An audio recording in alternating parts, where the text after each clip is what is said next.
Chapter 1. Oh, come on, Matilda Menz. You are so selfish clinging to the last position like this. At least give someone else a chance to come last in this class for once, Mrs. Mensa said, directing the insult at me. Heat enveloped me, creeping right from my feet to my head. Sandra Berko laughed from behind me, like a corn mill that hadn't been oiled for weeks. I summoned all the energy in me and reached out for the paper which Mrs. Mensa, our maths teacher, was pushing at me, which she was almost poking into my eyes. Okay, that is an exaggeration. I forced myself to look at my test paper. Blurred cross marks in red ink danced in front of each question. That meant 0%, and Mrs. Mensa had gone through the trouble of putting 2 eyes in the form of 2 big full stops, 1 nose, and 1 upturned mouth in the 0. I had surpassed myself. I had gone way below the normal E for effort that Mrs. Mensa would have given me on any good day.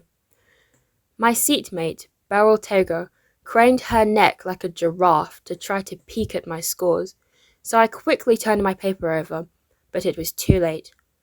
She chuckled. I hung my head so she wouldn't see the tears rolling down my cheeks. That's what happens when you come in through the back door, spiteful Sandra hissed venomously from behind me. Protocol list. She pronounced even more spitefully, stressing on the P.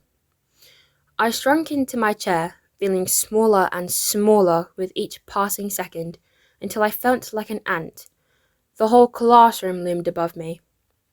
There was a shocked silence at Sandra's remark, and Mrs. Mensa turned to give her a hostile glare before turning around to continue passing around the test papers.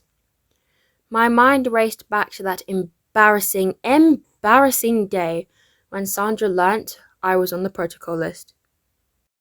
We were in Form 1 then, and Mr. Nyameche, our science teacher, had asked me and Sandra to go with him to the staff room because we had had a cat fight.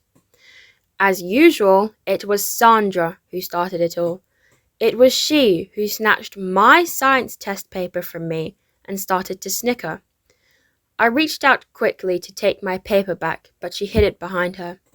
Then I went all mad and started to hit her, to kick her, to scratch her, and Mr. Nyameche had stood in front of the class, his mouth wide open in disbelief. "Stop it, you two! Stop it already!" He screamed at us. "She started it!" I screamed back, trying to justify my actions. "Well, this is not a marketplace," Mr. Nyameche said crossly. "Your parents have brought you here so that we can mold you into ladies. Now you two, follow me to the staff room at once," he said, as he pushed his thick glasses off the top of his nose. Sandra did an "I don't care" shrug, making me even angrier as we followed Mr. Nyameche into the staff room. "You, face this wall," he said, pointing me to one of the corners in the staff room. "You, Sandra Berko, stand beside her and face the wall," he ordered Sandra. "Why? What have they been up to?" It was pregnant Mrs. Kafi. I remember Nana Amma Benson telling the whole class that Mrs. Kafi's nose seemed to be competing with her stomach for who would become bigger first, so I squinted hard, trying to see if it was true. But all I could see was how her big stomach had taken up all the space in front of her, causing her to stretch her hand out and reach the bottle of Coca-Cola on the table in front of her. Mr. Nyameche tried to explain what had happened, but Mrs. Kafi didn't even let him finish. Instead, she asked, "Why? Has Matilda done her thing again? I reckon she has got all her answers wrong again, eh?" Mr. Nyameche cleared his throat uncomfortably. Heat started to climb up my legs. Mrs. Kafi sighed. "These protocol list people. That's what happens when you come in through the back door. Your parents may have all the connections in the world, but if your head is dead, your head is dead. You cannot teach an old dog new tricks." Mr. Nyameche cleared his throat again, this time even louder. Sandra clamped her mouth with her hand and let out a little squeal. I sank into the earth. Mrs. Kafi had given Sandra ammunition against me. Mr. Nyameche tried to right the wrong. First of all, Mrs. Kafi, you shouldn't say such things about the girls. Secondly, Matilda Menz is not a deadhead. You of all people should know that some of these students need special attention. Mrs. Kafi grunted. But this is not a special needs school, she offered, before saying a small, I'm sorry. And I'm sorry that was followed by a small breezy laughter. Mrs. Kafi was not sorry at all. Besides, the harm was already done. Sandra Berko looked as content as an overfed cat as she gave me a wide grin and turned to face the wall again. I, on the other hand, felt like Lot's wife. Paralyzed. It was as if I had been turned into a pillar of salt. Mr. Nyameche must have sensed my agony, because he turned to me and Sandra and said, Matilda and Sandra, go back to your classroom. Sandra bolted out of the room in a flash. I literally crawled. It must have taken me hours, no, days to get to the classroom. Being on the protocol list meant that I hadn't been admitted into the school, based on the exceptional aggregate 6 in my basic education certificate examinations, BECE, as almost 95% of the girls in Liberty High School had been. Liberty High was the best girls' school in the country, and almost every girl wanted to attend it. Backdoor was a nasty word for those on the protocol list. It was an indirect way of saying that we had gained admission through the back door. A person could be on the list by virtue of being a very good sports person, one who would prove an asset to the school's sports team, or for excelling in something other than academics. Also, the ward of a very committed old student could be given concession into the school, even if they hadn't had exceptional grades in their BECE. It was their way of enticing old students to invest in their alma mater, and it was into this category that I fitted. I had been given concession for my aggregate 10 because my mother was an old girl, and a very active one at that. Ma had single-handedly built 2 new teachers' quarters for the school. Before Mrs. Kafi blurted it out, no one knew that I was on the protocol list. But by the time I got back to my class that day, my name had been changed from Matilda Menz to Backdoor Moves. I was still in Antworld when my name pierced through my thoughts. Matilda Menz. Matilda Menz, what did I just say? I returned to human land to find Mrs. Menza standing in front of the blackboard, pointing at blurred images. Matilda Menz, what is -4 plus 5? It sounded like Greek to me. She pointed at the blackboard with a long cane and said, Can you please answer the question? I squinted very hard. Whatever had been written on the board looked like Latin to me. -4 plus 5. -4 plus 5. Mrs. Mensa asked again and again, hitting the blackboard with the cane each time she asked the question. The cane made a cracking whoop noise, causing my heart to skip a beat every time it came into contact with the blackboard. I blinked hard. Whatever has -4 done to the number 5? I wondered to myself, staring back at Mrs. Mensa blankly, and not having a single clue as to what the answer was. Don't just stand there and stare at me with those huge eyes, Matilda. Say something. I blinked. I squinted. I strained. I saw nothing. Just blurred images. I made my eyes as small as I could possibly make them. My eyes. That was another one of my woes. From as long as I could remember, I would stand in front of the mirror and look at my eyes. They were huge, ginormous. That is, if any such word existed in the dictionary. They were like 2 World Cup-sized footballs, and I so hated them. Every time my brother teased me, he would call me an owl. Any time my father was upset with me, he would ask me to stop looking at him with owl-like eyes. Even my schoolmates called me Owly. That was my other nickname, besides Backdoor Moves. Only my mother said otherwise. She would coo at me and say, "You have the prettiest eyes in the whole wide world." Well, who better to give me that kind of assurance than my own mother? Everyone said I inherited my mother's eyes, but hers were so much prettier than mine. One of my friends even dared to call my mother's eyes sexy. Fancy that. Unfortunately, mine were a deformed version of hers. They stood in that upper part of my forehead and took up all the space there. Only God knows by what miracle they managed to become small and slanted whenever I smiled. On a normal day, I would dream that I had slanted Chinese-like eyes, like Ming Asante, the half-Chinese, half-Ghanaian girl in my dormitory. At home, I would stand in front of the mirror and pull the sides of my eyes until they looked slanted. One would have thought that with such huge eyes, I would have the clearest vision in the whole wide world. Well, that is so not the case. In fact, it was the exact opposite. I was as blind as a bat. Everything I looked at came up blurry. I couldn't even tell the exact features of my classmates' faces. I could only tell who was coming, if they were coming from afar, by their gait or by how they walked. During my Form 1 medical checkup, the doctor had prescribed medicated lenses for me.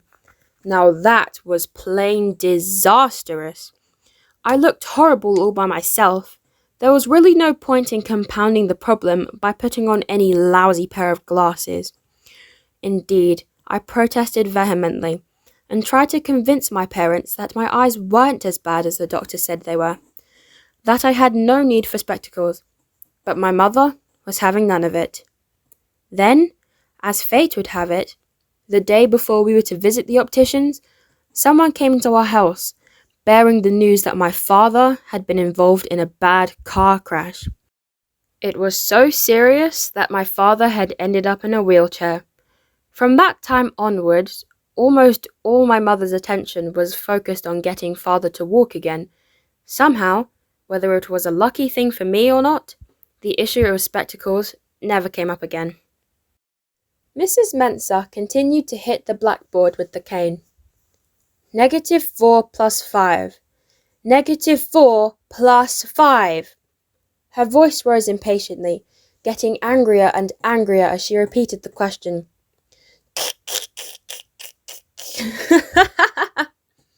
Sandra cackled from behind me. The whole class was in titters, and tears further blurred what little vision I had left. "Oh, Matilda Menz, you are such a hopeless case. Sit down," Mrs. Mensah said angrily. I sat down miserably. Liberty High was difficult, and it was miserable. I still didn't fit in. Don't get me wrong, it wasn't as if I hated my school. Actually, I loved it. I liked its beautiful, well-painted white exterior, with its dark brown windowsills, and its beautiful grounds and wondrous landscaped gardens. I also loved our huge library, especially the parts that housed storybooks, where I discovered my favourite authors, Agnes Jennings Asiedu, John Green, Angie Thomas, and others, who made my poor life more bearable by allowing me to delve and hide temporarily in their world of fiction. I loved the big swimming pool. It made me look forward to swimming lessons, especially on hot days like today. I even loved my big dormitory, Ephraim Amu House, along with the other 5 big houses, Tete Kwashi, Ya Asantua, Essie Sutherland, Philip Kwaku, and George McCarthy houses. To tell the truth, I had dreamt of attending this school since I was in junior high school. For one thing, I always wanted to go to the same school my mother had attended. Secondly, it was the best girls' school in the whole country. What I couldn't understand was how my confidence waned whenever I entered its four walls. What with the likes of Sandra Berko, who tried to sit on my happiness and my being unpopular. Top that up with being the class dunce for 2 years and 3 months running. If only things were different. If only I were the top of my class. I turned over my paper to look at my 0, but I could feel myself gradually slipping into a different world, Mrs. Mensah's voice drowning out gradually. It was speech and prize-giving day. Our head mistress, Mrs. Allerty, stood imperiously on the podium, handing out Best Students awards. The hall was filled to capacity. She smiled and said, "Best Student in Mathematics, SHS 3, goes to Matilda Menz." I shot up from my chair, my head feeling as big as the biggest earthenware pot ever moulded, and walked briskly to the podium with a huge grin on my face. Then I curtsied and collected my award while the cameraman went click, click. The whole audience was in an uproar and my parents were shouting for joy. I had hardly sat down when Mrs. Allerty went again. "Best Student in Biology, SHS 3, goes to Matilda Menz." I dropped my math award on Violet's lap and hurried to the front to collect my biology award. Mrs. Allerty was giving me a white toothpaste smile. I could feel the strain on my neck from the heaviness of my head. My head had grown bigger because of the pride I felt. I collected the award before hurrying back to my chair amidst the loud cheers from the audience. The next thing I heard, "Best Student in Chemistry, SHS 3, goes to Matilda Menz." I dropped more awards onto Violet's lap and ran to the front to collect the award. Mrs. Allerty gave it to me, then said, "Matilda Menz, don't go, please." And then she was announcing, "Best Student, Physics, SHS 3, Matilda Menz." "Best Student, English Language, SHS 3, Matilda Menz." "Best Student, Social Studies, SHS 3, Matilda Menz." My arms were piling up with so much so that everyone could see the strain on my face from carrying all my awards. The audience was cheering and cheering and cheering, and my parents were jumping and jumping and jumping. "Matilda Menz!" I heard the voice from far, far away before someone started to shake me. Matilda! Matilda! Mrs. Mensah's calling you." That was when I saw Mrs. Mensah with a big frown on her face. I returned to reality and lowered my head, unable to look her in the eye. The 0% on my test paper was staring at me with its 2 full-stop eyes. "Matilda, are you sleeping?" Mrs. Mensah asked, surprised. "No, Mrs. Mensah," I said in a very tiny voice. She shook her head and said, I feel very sorry for you," before walking to the front of the class to continue with her lesson. The rest of the class passed slowly. The classroom was hot, and I felt depressed. I passed the rest of the period, doodling in my exercise book as Mrs. Mensah's voice droned above my head, and jumped up at the first clang of the bell for mid-morning break.